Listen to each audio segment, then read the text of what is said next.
नमस्कार, मैं हूं मृत्युंजय कुमार झा और हमारा खास शो बाजार अगले हफ्ते में आपका स्वागत है। इस खास शो में हम आपको बताते हैं कि हफ्ते का आखिरी कारोबारी दिन बाजार के लिए कैसा रहा और अगला हफ्ता मार्केट के लिए कैसा रह सकता है। खास करके सोमवार को आपके लिए कहां पर कमाई के मौके बन सकते हैं, ये हम आपको बताते हैं। तो आज आपकी तैयारी कराने के लिए हमारे साथ हैं जी बिजनेस के मैनेजिंग एडिटर अनिल सिंघवी। हमारे साथ एक खास मेहमान है ट्रेड स्विफ्ट ब्रोकिंग के संदीप जैन साहब, और साथ ही मेरी पूरी रिसर्च टीम तैनात है, तैयार है आपको अलग अलग रिसर्च बताने के लिए।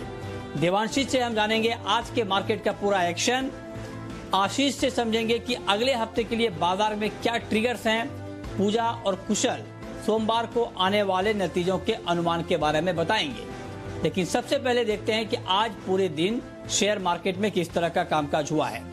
तो शुक्रवार का दिन मार्केट के लिए अगर हम देखें तो अच्छा रहा और कमजोर शुरुआत के बाद आखिरी 2 घंटे में बाजार में अच्छी रिकवरी देखने को मिली और निफ्टी निचले स्तरों से 100 अंक रिकवर होकर 11,200 के करीब बंद हुआ। सेंसेक्स में भी निचले स्तरों से 400 अंकों से ज्यादा की रिकवरी देखने को मिली। आईटी को छोड़ आज बाजार में सभी सेक्टर्स में बिकवाली का ही माहौल रहा।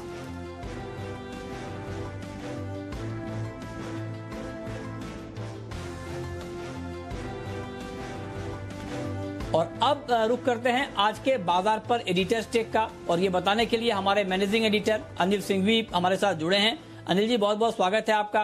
बाजार में ऊपरी स्तरों पर कुछ दबाव लिखा, हालांकि गिरावट बहुत हल्की रही और निफ्टी भी 11,200 के ऊपर टिकने में कामयाब रहा।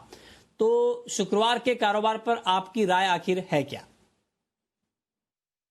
दुनिया भर के बाजारों में दबाव था और उसके चलते भारतीय बाजारों की कमजोर शुरुआत होना तो आज तय था, और कमजोर शुरुआत होने के बाद कुछ और फिसले भी, लेकिन बेहद अहम लेवल के आसपास बाजार ने सपोर्ट लिया, जो कि निफ्टी पर था 11,100 के करीब।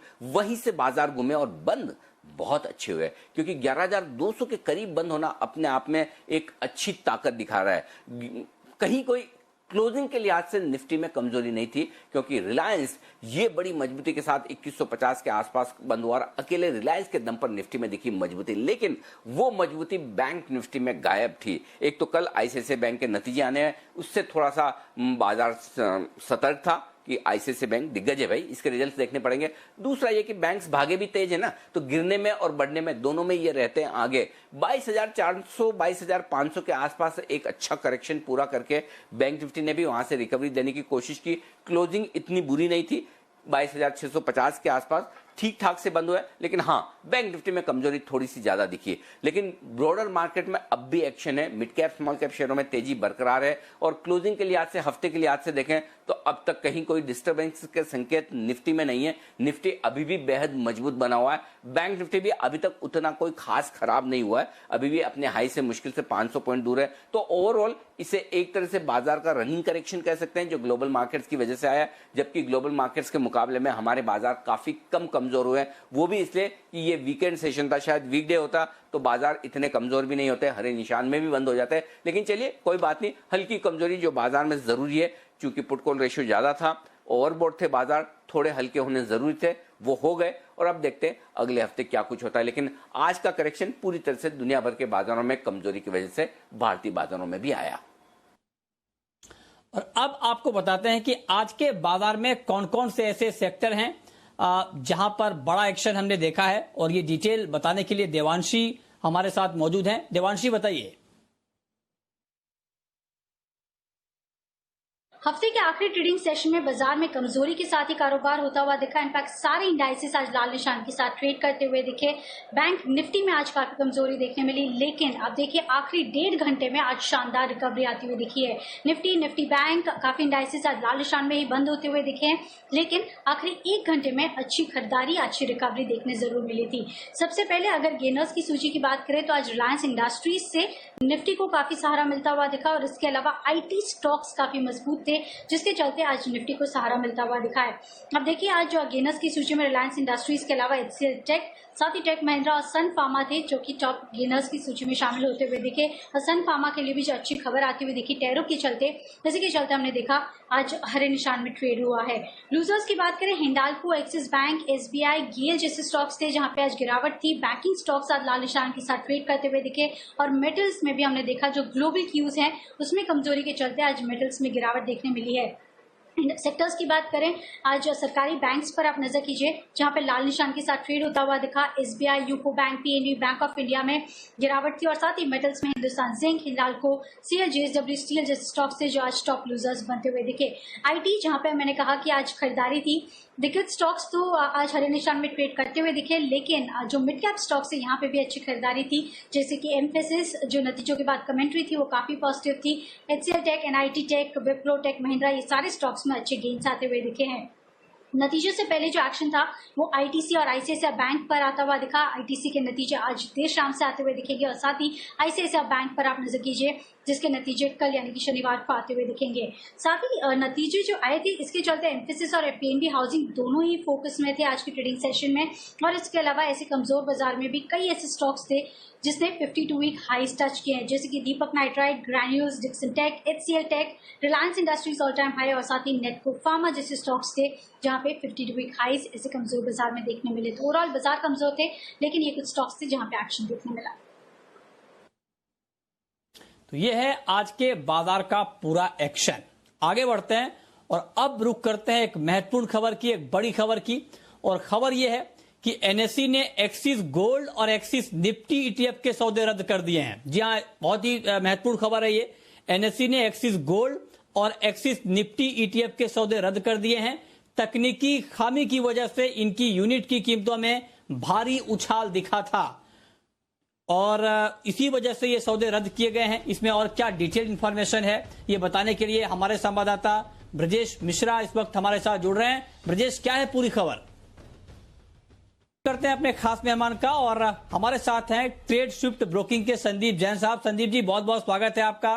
मेरा पहला सवाल आपसे यही होगा कि जिस तरह का मार्केट आज हमने देखा है, एक्शन से भरपूर है बाजार, चाहे वो कमोडिटी का मार्केट हो चाहे वो इक्विटी का मार्केट हो, तो अगले हफ्ते के लिए खास करके मंडे को जब मार्केट ओपन होगा तो मंडे के लिए क्या ट्रेड लेना चाहिए? बिल्कुल, मंडे के लिए जो ट्रेड है वो है फाइजर लिमिटेड। ये एक स्टॉक है जो कि मैंने लॉकडाउन के दौरान भी ये स्टॉक दिया था और इस शो में भी दिया हुआ है मैंने काफी बार, और लॉन्ग टर्म पिक के तौर पे भी, पोजिशनल पिक के तौर पे भी। और ये इस बार मैं इंट्राडे इसलिए दे रहा हूं कि आज बहुत बढ़िया पैटर्न था चार्ट्स पे और बहुत बढ़िया क्लोजिंग आई है। और सबसे बढ़िया बात है ऊपर के लेवल्स 5000 दिखाने के बाद वापस से नीचे आया हुआ है और रिस्क रिवॉर्ड रेशियो बहुत बढ़िया है। 4270 का स्टॉप लॉस लगा है, 4530 4570 का टारगेट। ठीक है। और सर, पोजिशनल ट्रेड के लिहाज से इस मार्केट में आपको क्या अच्छा दिख रहा है? बिल्कुल, पोजिशनल पिक के तौर पे मैंने जो आज चुना है वो इंद्रप्रस्थ मेडिकल है, जो कि वैसे भी हॉस्पिटल्स, डायग्नोस्टिक्स, फार्मा, ये सारे हेल्थ केयर बिजनेसेस बहुत बढ़िया कर रहे हैं। और इंद्रप्रस्थ मेडिकल की एक खास बात भी ये है कि ये स्टॉक मालामाल वीकली में भी दिया गया था और उसके बाद इसकी पूरी ट्रेजेक्ट्री चेंज हो गई, अलग ही ऑर्बिट में चला गया स्टॉक। फिर से अभी थोड़ा सा करेक्शन हुआ, जो हम लोग बोलते हैं चैनल पे अपने कि ठंडा करके खाना है, और ठंडा अभी हुआ है ये थोड़ा सा, क्योंकि ऊपर के लेवल्स पे प्रॉफिट बुकिंग भी होती है, नीचे आता है और फिर से मुझे लगता है कि ये 50 रुपए के नीचे आज बंद हुआ है 4960 के लगभग। और नेक्स्ट वीक तक, और अगर नहीं भी हो तो इसको पोजिशनल के बाद में थोड़ा सा अगर शॉर्ट टर्म के लिए भी ले जाए तो कोई बुराई नहीं है। 60 से 65 का टारगेट के लिए मैं ये स्टॉक रेकमेंड करता हूँ।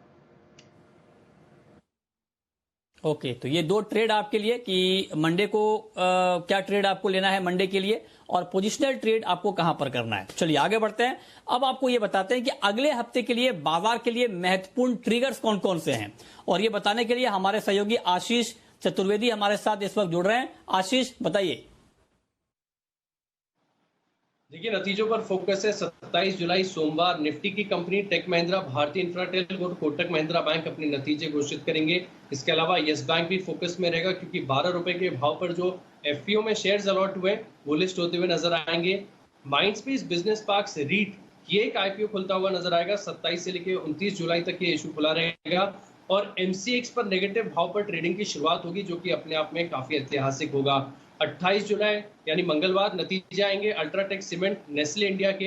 इसके अलावा अगर आप देखें तो एफएमसी की जो 2 दिवसीय बैठक होगी वो शुरुआत होगी, और एमएनएम फाइनेंशियल सर्विसेज का जो एक पे एक राइट इशू आया 50 के भाव पर, यहाँ पर एप्लीकेशन खुलते हुए नजर आएंगे। 28 जुलाई से लेकर 11 अगस्त तक ये विंडो खुली रहेगी जहां पर आप राइट्स इशू के लिए अप्लाई कर पाएंगे। 29 जुलाई बुधवार यहाँ पर नतीजे आएंगे मारुति सुजुकी, डॉक्टर रेड्डीज और भारतीय एयरटेल के।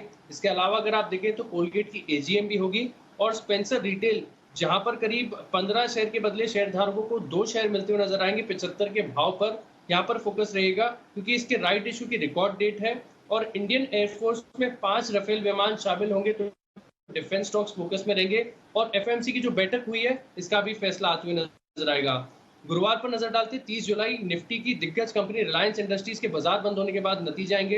एचडीएफसी भी एक दिग्गज कंपनी जिसके नतीजे आते हुए नजर आएंगे, और जुलाई सीरीज की एक्सपायरी होगी, यहाँ पर फोकस रहेगा। एनसीसी, जस्ट डायल वायदा कारोबार से बाहर होते हुए नजर आएंगे। इसके अलावा अगर आप देखें तो दिग्गज कंपनियों की एजीएम भी है, एचडीएफसी लिमिटेड है, डॉक्टर रेड्डीज है, पिरामल एंटरप्राइज है, टाटा पावर है, इन स्टॉक्स पर फोकस रहेगा। अब आते हैं महीने के आखिरी दिन 31 जुलाई शुक्रवार को, यहाँ पर नतीजे हैं सबसे पहले IOC, State Bank of India, Sun Pharma और यूपीएल के। इसके अलावा निफ्टी 50 इंडेक्स में एक अहम बदलाव होगा कि वेदांता की जगह एचडीएफसी लाइफ इसमें शामिल होते हुए नजर आएगा। अनलॉक 2.0 का आखिरी दिन है, और बलरामपुर चीनी के बायबैक में हिस्सा लेने का आखिरी दिन है। कंपनी जो है करीब 1 करोड़ शेयरों का बायबैक करेगी 180 के भाव पर। इसके अलावा पीवीआर के राइट्स इशू का आखिरी दिन है, और बीपीसीएल पर खास फोकस रहेगा क्योंकि यहाँ पर हिस्सा खरीद के लिए बोली लगाने की आखिरी तारीख है। और मैं आपको बता दूं कि दिग्गज दुनिया की एमएनसी कंपनीज जो है, सऊदी अरामको है, एक्सॉन मोबिल है, ऐसी तमाम बड़ी जो कंपनीज हैं वो अपना इंटरेस्ट इसमें दिखा रही हैं। और आखिरी डेवलपमेंट जो है, जो सुप्रीम कोर्ट में BS4 इन्वेंट्री मामले पर सुनवाई होते हुए नजर आएगी। तो ये कुछ पूरे हफ्ते भर के ट्रिगर्स हैं जहां पर आपको फोकस रखना होगा।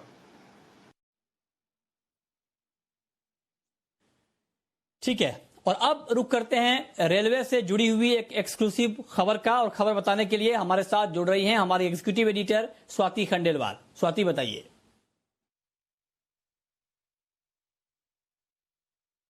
बिल्कुल, ये बड़े ऑर्डर सरकार की तरफ से अगले 2 हफ्ते में ही इनकी अवार्डिंग शुरू हो जाएगी, सूत्र मुझे बता रहे हैं। क्या है ये खबर, मैं आपको बताती हूँ। मिनिस्ट्री ऑफ रेलवे ने एक्सप्रेशन ऑफ इंटरेस्ट मंगाए हैं असाइन करने के लिए railway works to some PSUs. कौन सी पीएसयूज हैं इस पर हम ध्यान कर लेते हैं, और इनको सबको काम सरकार देना चाहती है। तो 3 पीएसयूज आइडेंटिफाई हुए हैं, इसमें आरबीएनएल, इरकॉन और राइट्स, ये 3 कंपनीज हैं जिन पर हमें फोकस करना है आज। और इन तीनों को सरकार काफी बड़े प्रोजेक्ट्स जिन पर काम कर रही है, 6 कैटेगरीज है, मैं आपको बता देती हूँ। Railway electrification, signalling, telecom, road over bridges, rolling stock और works directorate. So basically electrification से शुरुआत हो रही है। 3 से 5,000 करोड़ रुपए के प्रोजेक्ट हैं जो अवार्ड किए जाएंगे अगले 2 हफ्ते में। अगस्त 2020 में ये अवार्डिंग हो जाएगी, और उसके बाद 18 से 24 महीने में इनको ये कंप्लीशन करना है। तो ये 3 पीएसयूज को इस क्वांटम के ऑर्डर्स इस वक्त मिल रहे हैं, और ऑफकोर्स ये केवल एक कैटेगरी की मैं बात कर रही हूँ, शुरुआत हो रही है, और ये 6 कैटेगरीज में ऑलरेडी गवर्नमेंट ने आइडेंटिफाई कर लिया है। अप्रैल में आइडेंटिफाई किया था इनफैक्ट, और चूंकि कोविड की प्रॉब्लम्स आ गई तो ये थोड़ा सा यहाँ डिले हुआ, बट अगस्त 2020 में एक टाइमलाइन सेट हो गई है और अवार्ड्स हो जाएंगे ये प्रोजेक्ट। तो 3 से 5,000 करोड़ रुपए टू स्टार्ट विद, और उसके बाद और भी बड़े ऑर्डर्स इन पीएसयूज को मिलेंगे, क्योंकि गवर्नमेंट ने 6 सेक्टर्स या कैटेगरीज आइडेंटिफाई की हैं जहां पीएसयूज को काम दिया जाएगा रेलवे से मुतालिक, और उनको वो कंप्लीट करना है ना टाइम बाउंड मैनर। बहुत शुक्रिया स्वाति आपका ये एक्सक्लूसिव खबर बताने के लिए। और अब रुक करते हैं हमारी खास पेशकश का शर्मा जी के ऑप्शन का। Hello friends, I'm Ekta from midcaps.in, and today we are going to understand how to make money from quality midcap stocks with less risk. Mr. A, who was having rupees 2 lakhs and wanted to start investment in stocks, he wisely securities के VK Sharma ji जुड़ चुके हैं। Sir बहुत बहुत स्वागत है आपका। बताइए सर, सोमवार को ऑप्शन के जरिए कहां पर ट्रेड लिया जाए? नमस्ते मृत्युंजय, आपको और आपके सभी दर्शकों को विप्रो और हिंदुस्तान लीवर, ये 2 ऐसे स्टॉक हैं जिनके अंदर मैं ऑप्शन सजेस्ट कर रहा हूँ। विप्रो ने री रेटिंग विप्रो की जारी है, गैप के साथ ये जो गैप खुला था वो अभी इसने भरा नहीं है, और यहाँ से वापस एक बार ऊपर चलना शुरू हो गया है। तो अब लगता है कि एक ये बड़ी एक नए हाइस की तैयारी में है। तो यहाँ पे 275 का जुलाई कॉल लिया जाए 4 रुपए 20 पैसे पे, स्टॉप लॉस 2.5 रुपए और टारगेट इसका रहेगा 8। हिंदुस्तान यूनिलीवर अपने जो नतीजे उतने अच्छे नहीं थे उसके बाद में ऐसा लगता है कि यहाँ से इसने कमजोरी अपनी कमी पूरी कर ली है और यहाँ से एक उसने यू टर्न लिया है। तो 2220 का कॉल 24 रुपए 70 पैसे में लिया जा सकता है, स्टॉप लॉस 14 रुपए रखें और जो टारगेट है वो 43 रुपए का रहेगा। तो 3 दिन दें, उससे ज्यादा नहीं जी। और अब वक्त है ये जानने का कि अगले हफ्ते के लिए और खास करके मंडे के लिए आपकी स्ट्रेटेजी क्या होनी चाहिए, और ये बताने के लिए हमारे मैनेजिंग एडिटर अनिल सिंह भी हमारे साथ जुड़े हुए हैं। अनिल जी, सोमवार और अगले पूरे हफ्ते के लिए क्या स्ट्रेटेजी बाजार में होनी चाहिए? जहां तक सोमवार और अगले हफ्ते का सवाल है, देखिए बेहद इंटरेस्टिंग बाजार हो चुके हैं, रेंज ऊपर की तरफ शिफ्ट हो चुकी है और अब 11,100 निफ्टी पर मजबूत सपोर्ट के तौर पर काम करेगा। और अगर 11,250 को पार करके बाजार ने ट्रेड करना शुरू किया तो फिर 11,450 11,500 तक की यात्रा अगले हफ्ते होना तय है। और वो इसलिए क्योंकि अगले हफ्ते है मंथली एक्सपायरी, जी हाँ, वीकली नहीं मंथली वाली है, तो बड़ी एक्सपायरी है और उससे पहले फिर कुछ और खरीदारी, कुछ और शॉर्ट कवरिंग आती हुई दिखेगी जो बाजार को ऊपर ले जा सकते हैं। तो बाजार थोड़ा और तेजी के लिए वहां पर तैयार होते हुए दिख रहे हैं, लेकिन यह कि 11,000 ये लेवल टूटना नहीं चाहिए। तो अगले हफ्ते के लिए रेंज बड़ी निकल कर आएगी 11,000 11,500 के, 11,250 के ऊपर निकलते बाजार फिर से और नए जोन में जाते हुए दिखेंगे। बैंक निफ्टी का जहां तक सवाल है 20,000 20,300 बैंक निफ्टी पर बेहद मजबूत सपोर्ट जोन है, इतनी आसानी से टूटने वाला नहीं है। असली कमजोरी और ट्रेंड जो न्यूट्रल होना है वो इसी लेवल के नीचे होगा। इस रेंज को सपोर्ट लेकर बाजार ऊपर आए तो फिर से 23,000 23,200 के रेंज में बैंक निफ्टी आने की कोशिश करेगा और उसके बाद वहां पर आगे देखेंगे कि क्या कुछ होता है। लेकिन ये आपके लिए लेवल्स हैं जिन पर आपको नजर रखनी है। रिजल्ट्स के लिहाज से बड़ा एक्शन भरा हफ्ता रहेगा, वीकेंड पर भी ढेर सारे रिजल्ट आने, तो सोमवार को आपको काफी कुछ एक्शन स्टॉक स्पेसिफिक रिजल्ट पर देखने को मिलेगा और अगला पूरा हफ्ता बाजार आपको रिजल्ट्स के लिहाज से एकदम भरपूर बिजी रखेंगे, तो उसके लिए तैयार हो जाइए। तो कुल मिलाकर ट्रेंड मजबूत है, इंटैक्ट है, कहीं कोई फिलहाल चिंता करने की जरूरत नहीं है। अगले 2 सेशन देखते हैं ग्लोबल मार्केट्स किस तरह का प्रदर्शन करते हैं और उसके बाद हम डिसाइड करेंगे कि हमें 11,000 के नीचे ट्रेड करना है या 11,500 की तरफ बढ़ना है। लेकिन फिलहाल कहीं कोई दिक्कत वाली बात नहीं, छोटे मोटे करेक्शन है, बाजार में समय समय पर आएंगे, हर रोज बढ़ नहीं सकते, हल्की होंगी पोजीशन, फिर से बाजार लाइट होकर ऊपर की तरफ जाने की कोशिश करेंगे। बहुत शुक्रिया सर आपका अगले हफ्ते के लिए ये स्ट्रेटेजी बताने के लिए। लेकिन अब आपको बताते हैं ऑप्शन का एक और ट्रेड, और ये ट्रेड बताने के लिए हमारे साथ हैं ChaseAlpha.in के विश्वेश चौहान। विश्वेश जी, बहुत बहुत स्वागत है आपका। बताइए सर, आपके हिसाब से मंडे को ऑप्शन में कहां पर ट्रेड लेना चाहिए? Good evening Nitish ji. मुझे ऐसा लग रहा है कि ओवरऑल मार्केट तो स्ट्रांग है, लेकिन उसके बीच में एक पुल बैक हो सकता है। और अनिल जी को जैसे कहा और मैं भी वही व्यू से सहमति रखता हूँ। लेकिन मुझे संभव लगता है कि बैंक निफ्टी में आज के दिन में जो वीकनेस था वो शायद और थोड़ा सा गहरा सकता है और वीकेंड पे ICICI बैंक के भी नंबर आने हैं। तो मेरी ओर से जो ट्रेड है वो बैलेंस है, एक बाय है और एक सेल है। तो पहला जो है वो सेल है बैंक निफ्टी में, कंडीशनल सेल है। देखिए बैंक निफ्टी आज करीबन 22,614 के आसपास क्लोज हुआ है। ये मुझे ऐसा लगता है कि बैंक निफ्टी यहाँ से एटलीस्ट 22,400 की ओर आ सकता है। तो बैंक निफ्टी का 22,600 का पुट ऑप्शन मंडे को अगर मार्केट मंदा खुलता है, नीचे जाता है तो खरीदना चाहिए। 388 के पास क्लोज हुआ है। मुझे लगता है 300 रुपए के स्टॉप लॉस से अगर खरीदारी करी जाए तो 500 और 560 ये 2 टारगेट आपको देखने मिलने चाहिए बैंक निफ्टी के 22,600 के पुट ऑप्शन में। ये मेरी ओर से मंदी की सलाह है। और कोई खास स्टॉक सर विश्वेश जी? नितिन जी, मुझे आज के दिन में एक स्टॉक था जिसमें बहुत स्ट्रेंथ लगी थी और मुझे लग रहा है कि मंडे को ये स्टॉक डेफिनेटली आउट परफॉर्म कर सकता है। वो है मुथूट फाइनेंस।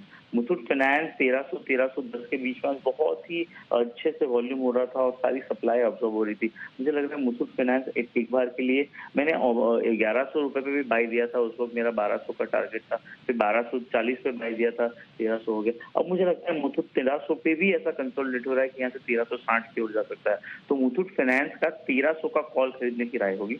40 से 44 के बीच में खरीदना चाहिए। मुझे लगता है स्टॉप लॉस 30 के नीचे रखना चाहिए और 65 और 80 ये 2 जो टारगेट रहेंगे मुथूट फाइनेंस के 1300 के कॉल में।